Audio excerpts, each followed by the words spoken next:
नमस्कार दोस्तों, rebel classes में मैं आपका स्वागत करता हूँ। देखिए दोस्तों, आज हम बात करने वाले हैं भारतीय संविधान के भाग। जब हमारा संविधान लिखा जा रहा था, तो जो भी एक देश को चलाने के लिए जो भी चीज़ें संभव हो सकती थी, जो भी बातें भविष्य के लिए सही थी, उसको संविधान में लिखा जा रहा था। तो संविधान में जो भी चीज़ें पॉइंटेड अच्छी, जैसे एक सेम नेचर से मिल रही थी, तो उनको हम अनुच्छेद बनाकर लिखते थे। तो अनुच्छेद थोड़ा ज़्यादा हो रहे थे और उसको मान लेता हूँ, अगर सर्च करना हो तो बहुत प्रॉब्लम होती थी, कठिनाई होती थी, तो हम उसको ढूंढते कहाँ पे है।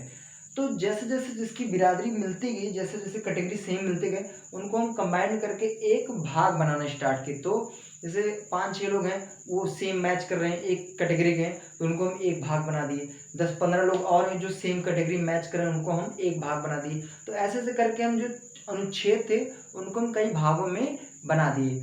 तो बेसिकली जो हमारा संविधान में, अगर हम भाग की बात करें, कितने उसके पार्ट हैं, तो बेसिकली हमारे संविधान में कुल मिला के 22 भाग हैं। कितने भाग हैं? ये क्वेश्चन पूछा जाता है कि संविधान में कुल कितने भाग हैं, तो हमारे भारतीय संविधान में कुल मिला के 22 भाग हैं। अच्छा, क्वेश्चन ये भी पूछा जाता है कि भारतीय संविधान में कितने अनुच्छेद हैं, article. What is the number of article? संख्या क्या है आर्टिकल? तो बेसिकली हमारे संविधान में जो अनुच्छेद हैं ये 395 हैं। ये बढ़ते भी रहेंगे क्योंकि भी संशोधन होते रहेंगे, तो ये अनुच्छेद और भी बढ़ सकते हैं। तो ये भी मेरी रिकॉर्डिंग के हिसाब से भी 395 अनुच्छेद संविधान में हैं। फिर उसके बाद ये भी क्वेश्चन पूछ सकते हैं कि संविधान को लिखा कौन था, संविधान में मेन भूमिका कौन निभाया था। तो संविधान में मेन भूमिका जो निभाए थे वो थे B.R. अम्बेडकर जी। तो इन्होंने संविधान को अपने हाथों से संपूर्ण संविधान को लिखा। और ये टाइम की अगर बात करें, टाइम ड्यूरेशन, तो टाइम ड्यूरेशन ये 2 वर्ष, देखिए 2 वर्ष 11 माह 18 दिन, यानी 2 वर्ष 11 माह 18 दिन में इन्होंने पूरे संविधान को लिखा था। अगर हम बात करते हैं लगभग में कितना, तो लगभग में 3 साल में इन्होंने पूरे संविधान को लिखा था। और एग्जैक्ट अगर हम टाइम देखें, तो एग्जैक्ट टाइम देखते हैं तो 2 वर्ष 11 माह और 18 दिन, यानी 12 दिन का अंतर पड़ता है, नहीं तो 3 साल कंप्लीट हो जाता। अब चलिए हम लोग शुरू करते हैं अपने संविधान के इस भाग को। शुरुआत से देखिए, इसमें हमने संविधान के कुछ इंपॉर्टेंट भाग को, जैसे बेसिकली हमने 22 भाग देखा था, अभी मैंने देखा कि 22 भाग होते हैं, लेकिन इसमें जो हमें इम्पोर्टेंट है, जो हमारे एग्जाम पॉइंट ऑफ व्यू से बहुत ज़्यादा मोस्टली पूछे जाते हैं, उन्हीं को हमने नोट करके रखा है।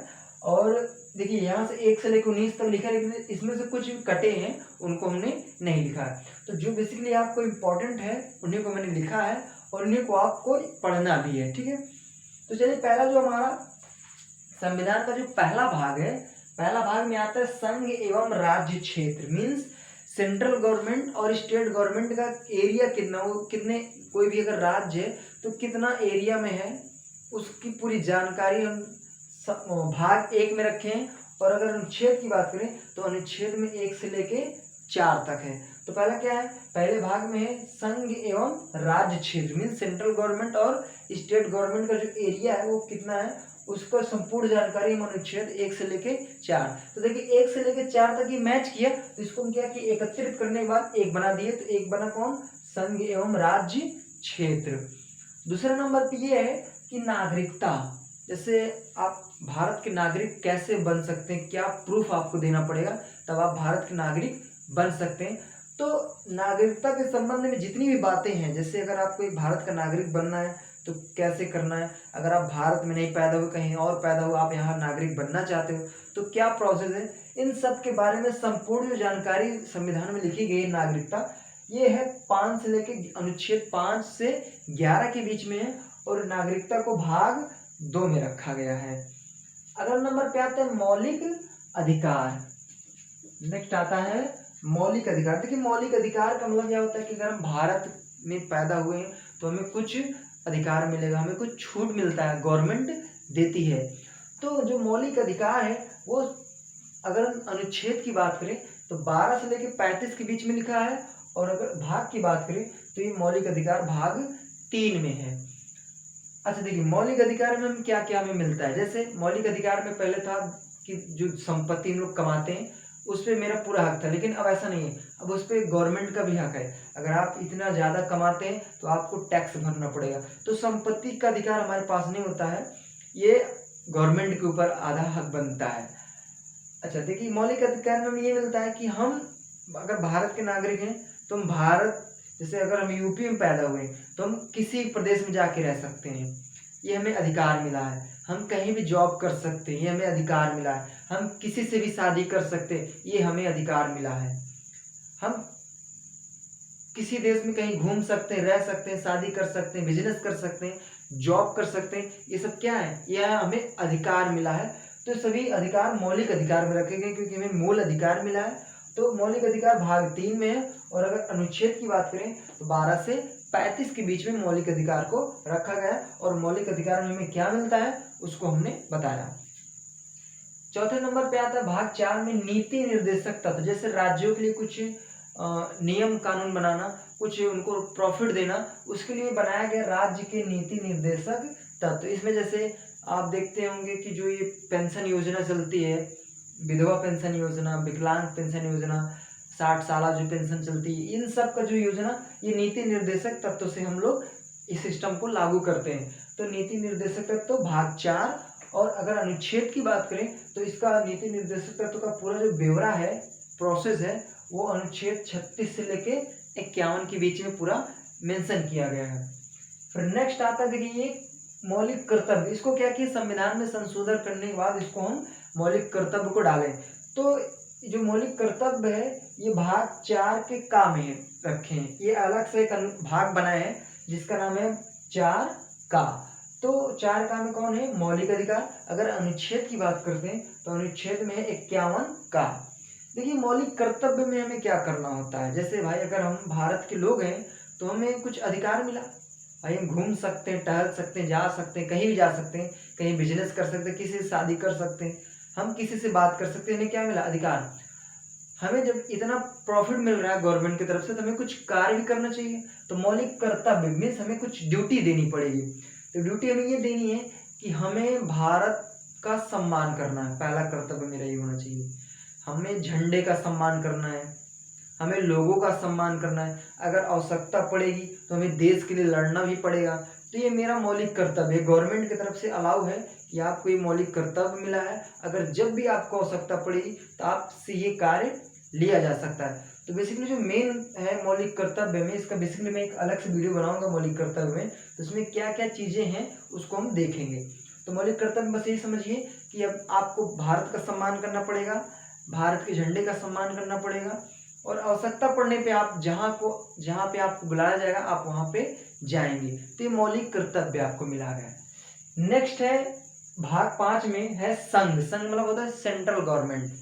तो सेंट्रल गवर्नमेंट के संबंध में जो भी चीजें हैं, जैसे सेंट्रल गवर्नमेंट में आपके आते हैं प्रेसिडेंट आते हैं, वाइस प्रेसिडेंट आते हैं, प्राइम मिनिस्टर आते हैं, और जो कैबिनेट मंत्री होते हैं, ये भी जो कैबिनेट मिनिस्टर होते हैं, ये भी जो सब आते हैं, ये संघ मीन्स सेंट्रल गवर्नमेंट में आते हैं। तो सेंट्रल गवर्नमेंट के संबंध में जितनी भी चीजें हैं, जैसे सेंट्रल गवर्नमेंट का सुप्रीम कोर्ट होता है, तो ये सब चीजें जो भी हैं वो सेंट्रल गवर्नमेंट में, इसको कहाँ रखा गया है, भाग 5 में। अगर अनुच्छेद की बात करें तो 52 से लेके 151 के बीच में रखा गया है सेंट्रल गवर्नमेंट को।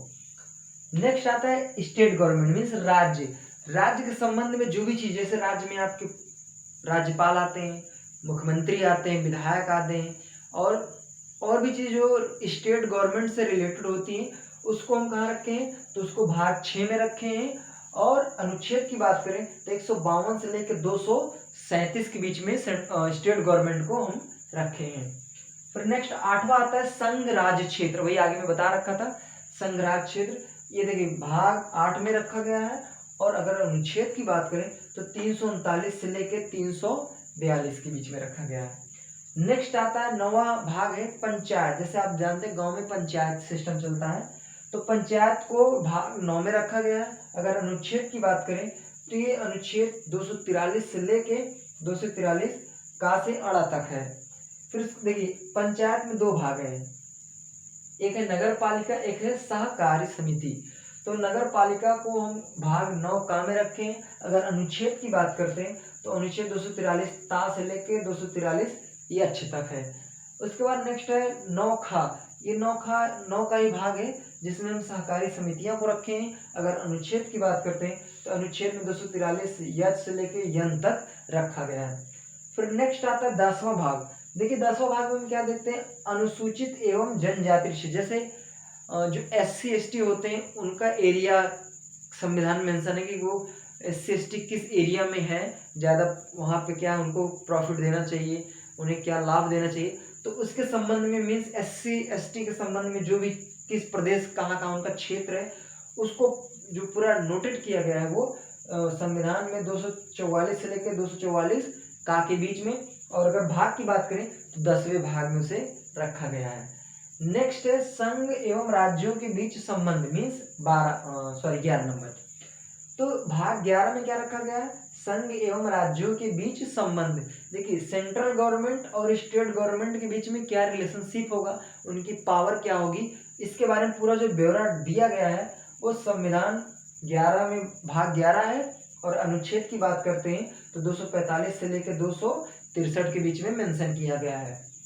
नेक्स्ट आता है अनुच्छेद भाग 12। तो भाग 12 में क्या दिया गया, देखिए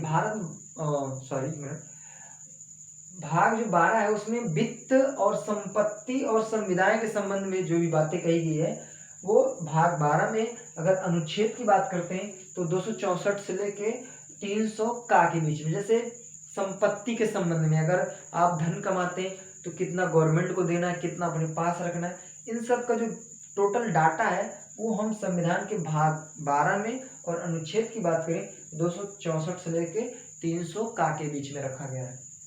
अच्छा नेक्स्ट अब बात करते हैं सन, यहाँ पर हम 13 नहीं क्योंकि 13 इंपॉर्टेंट उतना नहीं था। और हम कहाँ पे पहुंचे हैं, अब 14 पे पहुंचे हैं। तो 14 नंबर में क्या है, संघ एवं राज्यों के अधीन सेवाएं मीन्स सेंट्रल गवर्नमेंट और स्टेट गवर्नमेंट के बीच में क्या सेवा होती है उसके बारे में जो भी डाटा जो भी इंफॉर्मेशन है उसको भाग 14 में रखा गया। अगर अनुच्छेद की बात करते हैं तो अनुच्छेद में 308 से लेकर 323 के बीच में रखा गया है। फिर नेक्स्ट आता है 14। देखिए 14 ये था और 14 कब का आ गया, तो 14 का में आया अधिकरण। अधिकरण भाग 14 का में रखा गया। अगर अनुच्छेद की बात करते हैं तो अनुच्छेद 243 का से लेके 223 का से लेके 223 खा के बीच में रखा गया। फिर 15 नंबर पे आता है भाग 15 में क्या है, निर्वाचन। निर्वाचन मंडल के बारे में बताया गया। मीन्स अगर प्रेसिडेंट का, vice president, prime minister, chief minister, इनका अगर चुनाव करवाना है तो निर्वाचन करवाना है, इसके संबंध में जो भी चीजें इन्फॉर्म की गई हैं उसको भाग 15। और संविधान के अगर अनुच्छेद की बात करें 324 से लेके 339 के बीच में। अच्छा नेक्स्ट आता है 16 नंबर पे। 16 नंबर में ये है कि कुछ वर्गों के संबंध में विशेष उपबंध। देखिए जैसे कुछ ऐसे वर्ग होते हैं जिनको छूट मिलती है, जैसे आरक्षण मिलता है, जैसे SC ST OBC इनको क्या मिलता है, आरक्षण। तो कुछ ऐसे वर्ग होते हैं जिनको आरक्षण मिलता है, तो उसके संबंध में जो भी बातें कही गई हैं वो भाग 16 में है। और अनुच्छेद की बात करते हैं तो अनुच्छेद 330 से लेकर 342 के बीच में रखा गया है। नेक्स्ट 17 नंबर पे आता है राजभाषा। देखिए राजभाषा के संबंध में जो भी हमारी भाषाएं होती हैं उनको देखते हैं, तो उनके संबंध में जो भी बातें कही गई है वो भाग 17। और अनुच्छेद की बात करते हैं तो 343 से लेकर 351 के बीच में। फिर नेक्स्ट आता है आपातकाल उपबंध। देखिए आपातकाल उपबंध क्या होता है, जैसे मान लेता हूँ अगर देश में कोई अटैक कर दिया या फिर कह सकते हैं कोई ऐसी प्रॉब्लम आ गई जिससे इकोनॉमिक प्रॉब्लम हो रही है, इकोनॉमिक हमारा वीक पड़ रहा है। जैसे भी हाल ही में आप देखेंगे कोरोना आया था, तो कोरोना में क्या हुआ, इकोनॉमिक वीक हुआ है, तो हम क्या करते हैं थोड़ा आपातकाल लगा देते हैं। आपातकाल में आप कुछ ऐसे चीजें जो निरस्त कर दी, जैसे आपके आपातकाल में मौलिक अधिकार जो होते हैं वो कुछ निरस्त कर दिए जाते हैं। मीन्स उसमें आपको कुछ एक्स्ट्रा चीजें फॉलो करनी पड़ेगी आपातकाल में। तो आपातकाल जो उपबंध है उसको भाग 18। और अनुच्छेद की बात करते हैं तो 352 से लेकर 360 के बीच में। ये ज्यादा मोस्ट इंपॉर्टेंट क्वेश्चन है कि आपातकाल उपबंध अनुच्छेद कहाँ से कहाँ तक है। अनुच्छेद 352 से लेकर 360 ये मोस्ट इंपॉर्टेंट क्वेश्चन है। और आपातकाल उपबंध जैसे सशस्त्र विद्रोह हुआ या बाहरी आक्रमण हुआ या फिर इकोनॉमिक प्रॉब्लम हुआ, अर्थशास्त्र की अगर कमी आ गई, मीन्स धन की कमी है, तो इस वजह से आपातकाल गवर्नमेंट लगा देती है। अच्छा कुछ बच्चे सोचते हैं कि आपातकाल और राष्ट्रपति शासन एक है, जबकि ऐसा नहीं है। राष्ट्रपति शासन अलग है और आपातकाल अलग है। अच्छा नेक्स्ट और लास्ट है भाग 19। में रखा गया है संविधान संशोधन। अच्छा, इसका जो पूरा डाटा दिया गया कहाँ पे, 368। देखिए, संविधान संशोधन का मतलब यह होता है, जब हमारा संविधान लिखा जा रहा था तो भीमराव अम्बेडकर जी को पता था कि आगे कुछ ऐसे लोग आएंगे जो इसको ढांचा बदलने की कोशिश करेंगे, तो इसलिए संविधान में उन्होंने लिख दिया कि भाई आप संविधान का संशोधन कर सकते हो। अगर मेरा लिखा हुआ आपको थोड़ा कम अच्छा लगता है तो आप अपने हिसाब से उसको संशोधन करके आप अपना बना सकते हैं। तो ऐसा हो भी रहा है, संविधान में जो भी चीज़ें कुछ ऐसी हैं जो गवर्नमेंट बार बार उसको चेंज कर रही है, तो संविधान इसीलिए लिख दिया गया 19 में संविधान संशोधन। अगर कुछ ऐसे चीजें जो भविष्य के लिए बाधा बन रही हैं संविधान में, तो जैसे भी संविधान में लिखा गया था कि लड़की की उम्र 18 और लड़के की 21 साल होनी चाहिए तब शादी कर सकते हैं। लेकिन अब क्या है कि अब थोड़ा पैटर्न बदल रहा है, अब लड़की की उम्र 21 कर रहे हैं और लड़के की बढ़ा के 25 कर रहे हैं। तो ये संविधान में क्या हो रहा है, थोड़ा इम्प्रूवमेंट करेंगे, संशोधन करेंगे।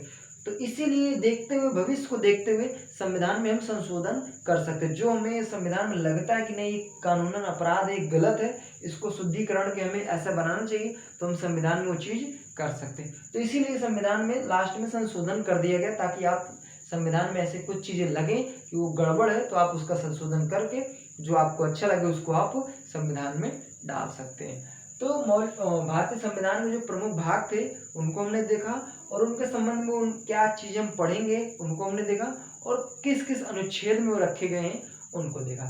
और ये भी देखा कि संविधान में हमारे कुल मिला के 22 भाग हैं। अगर अनुच्छेद की बात करते हैं तो 395 हैं। और अगर बात करते हैं संविधान लिखा कौन था, तो संविधान BR अम्बेडकर जी लिखे थे। और कितने दिनों में लिखे थे, तो 2 वर्ष 11 माह और 18 दिन में लिखे थे। अगर लगभग की बात करते हैं तो लगभग 300 वर्षों में लिखे थे। तो ये कुछ थे संविधान के संबंध में जो भी चीज़ें थी हमने बता रखी थी। और आई होप आपको ये वीडियो समझ में आया होगा, और आप इस वीडियो का स्क्रीनशॉट ले सकते हैं ताकि आप इसको पूरा नोटिस आसानी से समझ सकते हैं। Thank you very much.